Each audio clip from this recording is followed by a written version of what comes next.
By the way, it's filled. Remember Barack Obama's old Senate seat.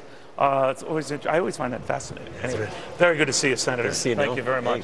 All right, how will you vote? I'm going to vote yes, because Why? I feel it will help prevent a catastrophic failure of the dollar and our credit rating.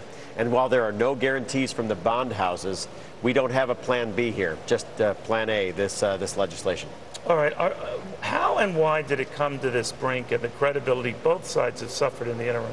I think this was a 40-day, very tough battle that changed 40 years of overspending and borrowing. It may stretch back to when LBJ decided to run the Vietnam War without a tax increase, then exploding under both the Bush and Obama administrations with the catastrophic failure of stimulus. And so I think we need to make a change, but it's 40 years of culture we're changing just in 40 days here. There are Tea Party members, many of whom are expected to just say this is ridiculous, that the 22 who voted against the Boehner measure in the House a couple of days ago, Senator, could easily, we could see that number double.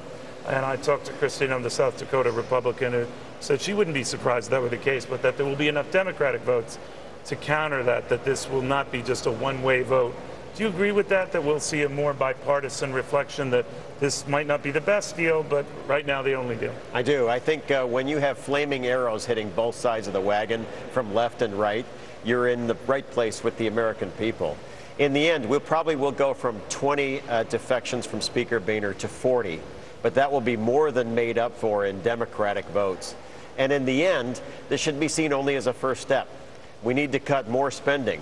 But under this president, with this Democratic leadership, this is the best bet. All right, there are a lot of conservative commentators and like Rush Limbaugh comes to mind, Mark Levin, and a number of Tea Party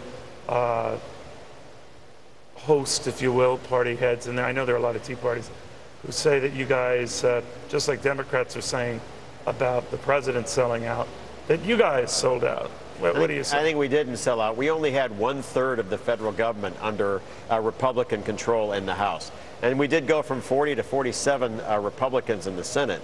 So that really toughened up this deal. But in the end, we still have one commander-in-chief. He's a fiscal liberal. He wants to tax and spend more. We have not had new taxes in this deal. But there could be a back way to get them, right? When this committee of 6 and 6, Republicans and Democrats, takes up the next tranche of these cuts, revenues could be on the table. They could be rejected, but they could still come up. That's a technical read, but in the end, politically, new revenues couldn't pass the House of Representatives. So I feel quite confident. It's a moot point. Yeah, I think it's a moot point because of who is in the House of Representatives right now. And in the end, whatever you think, I think this deal should pass, but then we run out of money again in January of 2013. Oh, man. And all of this battle rightly begins again where we need to cut even more.